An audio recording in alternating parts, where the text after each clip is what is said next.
I did a survey recently which thousands and thousands of cruisers responded to, and a staggering 4 out of 10 cruisers said they had a cruise ruined or made less enjoyable because of cabin issues. So I'm going to reveal how you can avoid having a poor cruise experience because of your cabin. And you're also going to hear how I disagree with some key cabin advice that other cruise bloggers, writers and vloggers have given you. By the way, if you're new here, welcome aboard. I'm Gary Bembridge, making it fun and easy to discover, plan and enjoy incredible cruise vacations. The biggest trap, and the reason that most people end up having a less than optimal cabin experience, is because of booking guaranteed fares. Let me explain what a guaranteed fare is, and importantly, why cruise lines absolutely love people like you booking them, which should be a big red flag in the first place. And also, I'll tell you why I never do this.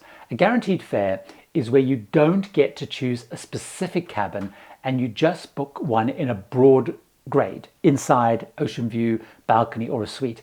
And then the cruise line chooses where they put you. Importantly, you have no say which cabin and where, and you may only find out which cabin you've got as late as embarkation day. Now, cruise lines love it because they can then put cruises wherever they want to, filling cabins that people like me, for example, have chosen not to book because I know they're problematic or they're in poor locations. For example, underneath the nightclub, the theatre, the bar, next to noisy cruise access areas, or in high traffic areas like, say, the lift.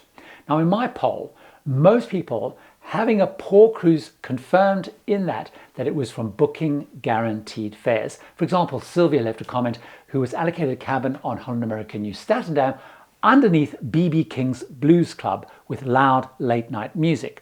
Cody also replied where he said he was placed under Discovery Princess pool deck with scraping chairs from early morning and into the evening. And then Anne, for example, also mentioned about being under the Windjammer buffet in Royal Caribbean, who said the only time that she wasn't having disruptive noise was between 3 and 5 a.m. Now, I've found that while many bloggers, vloggers and writers recommend or go for guaranteed fares because they say they're cheaper than those where you choose your own cabin, I have found that is not always true.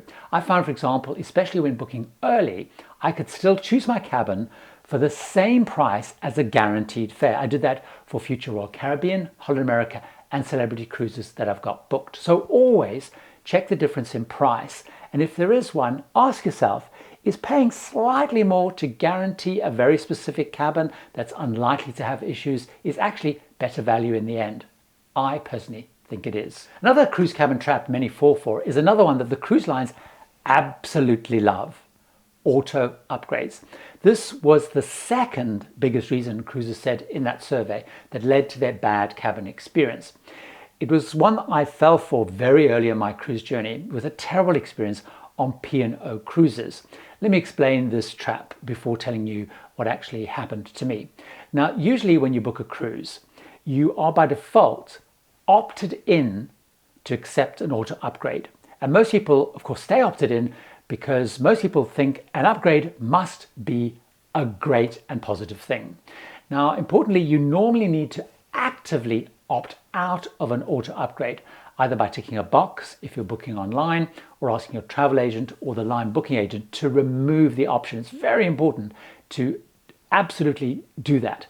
Now, I had not done that on a P&O Britannia cruise a while ago. I was moved from my carefully chosen balcony cabin, kind of midship, lower down with cabins above, below me, to now admittedly a bigger deluxe one that was supposed to be a better cabin, but it was underneath the pool deck, like I mentioned earlier, and it was so noisy from chairs, late night music parties. It was really ruined my cruise. I met a family on that same cruise who'd booked 2 cabins next to each other because they were traveling with their teenage kids and didn't want to be separated, but they hadn't opted out of auto upgrade. Both cabins were upgraded, but to different decks and on opposite sides of the ship, so splitting them completely up. I also discovered through this whole process that with an auto upgrade, none of us had the opportunity to accept or reject those new cabins and go back to the original cabins we'd chosen. We were stuck with those unsuitable cabins for the whole cruise. So I always opt out of auto upgrade and stick with my carefully chosen cabin, unless I'm 100% sure that all the cabins above me are worth it. So for example, on a recent MSC Virtuosa cruise, I was booked in their yacht club in an entry-level suite. I checked the suites above my grade, which were only a few levels, and none of them had interconnecting doors, none of them were above or below a noisy venue. So I actually stayed opted in for an auto upgrade, although I actually wasn't upgraded in the end. Cruise lines love auto upgrades because it means if they have unsold higher cost cabins, including those in poor locations or problematic ones, they can shift cruises up into those because it's easier to sell cheaper cabins like ocean views, insides, that then become available by shifting people up through auto upgrade. The third key trap that I see people falling for is upgrade bidding. Now, I won't spend a lot of time on it here because I've spoken about this in other videos, so I don't want to duplicate myself. But basically, what happens is close to a cruise, the line sends out opportunities to bid for an upgrade. Now, the cruise lines, again, love this because they find that they can entice people to pay more than they planned for their cruise anyway. And again, it frees up those lower grade cabins, which are easier for them to sell, rather than the high grade cabins they're trying to get people to bid for. Now, the trap here is the cruise line sets a minimum bid level, which on checking are often the same or close to what it would be if you'd basically book that grade anyway. So it's not really a great deal. You're not kind of getting an amazing deal. Now, I've been on cruises and I've met people who've realized they did not get a great deal. And in fact, they paid as much or even paid more than if they'd simply booked that cabin or done an upgrade in the first place.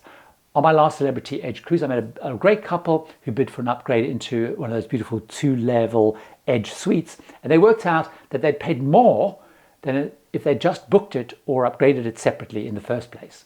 Also, what is important that if you bid, you again usually have no say in the cabin and you're stuck with whatever cabin they put you in, which could be, again, a problematic cabin. So before upgrade bidding, check at least what it would have cost to simply upgrade into that cabin in the first place. The next trap is one I was reminded of thanks to a friend of mine who recently was looking to go on a Norwegian Encore cruise. I think it was to Alaska, and they were going as a solo traveler. He was close to booking one of their solo cabins in their dedicated access controlled solo cabin area, which is a great kind of area. However, he checked and noticed that even paying 100% solo occupancy surcharge, he could actually get an ocean view cabin at a lower fare because demand for those solo cabins had pushed those fares up higher, but not those other cabins. Bear in mind, cruise lines use dynamic pricing, which means that fares by cabin grade will and can change as a ship fills up. And this can sometimes lead to inconsistencies.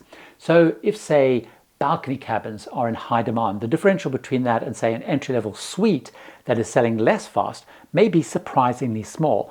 And I found that while looking at booking a future cruise on Cunard, we're going into their grills grade, which is their mini and their suites, versus a balcony cabin was actually not a very large cost differential. It was actually on Queen Anne, but the difference in cabin size, the ability to be in a grill restaurant versus the main dining is huge. So don't fall into the trap of assuming the difference between cabin types is enormous. It can be, when a selling goes on sale because they've got them all nicely priced differentials. But as cabins sell and sell differently, that could change a lot. So don't necessarily assume that you can't get a better cabin for your money. Another cabin trap I must remind you about, again, is one that I've also spoken about before, and it's not asking for a better cabin if the fare goes down. Now, this is becoming much more challenging because lines are trying to resist it, but you should absolutely do fare tracking after booking. Now, I have an article on my website that shows you how to do that at tipsfortravelers.com. Set it up and you'll get alerts if the fare that you've paid for a cruise changes. Now, if you find the fare you've paid has gone down for the grade you've booked, ask the cruise line for a better cabin that matches what you've paid. Now, in the past, you could often get the new lower fare, but lines are increasingly putting in their terms and conditions that they will not fare match once we've actually done a booking. But I'm still finding there is a really good chance to get cabin matching the new low fares. If fares are going down, simply because it means the ship is not full, so you probably can push and get that upgrade. So don't fall into the trap of not checking to see if you can get a better cabin for your money after booking. Do that fare tracking. One of the key traps that I see people falling for is not complaining if you've got an issue with your cabin. Now, while the ability of the line to solve the issue by moving you to another cabin is absolutely becoming more challenging because ships are sailing fuller than ever before, I have found though that raising a problem with my cabin has mostly meant I've managed to get moved to a better cabin, often surprisingly easily, because I do believe that lions know there are some problem cabins. So if you raise an issue, they know it's an issue. So for example, I was on a Silver Sea expedition to Antarctica where I booked an entry-level ocean view cabin.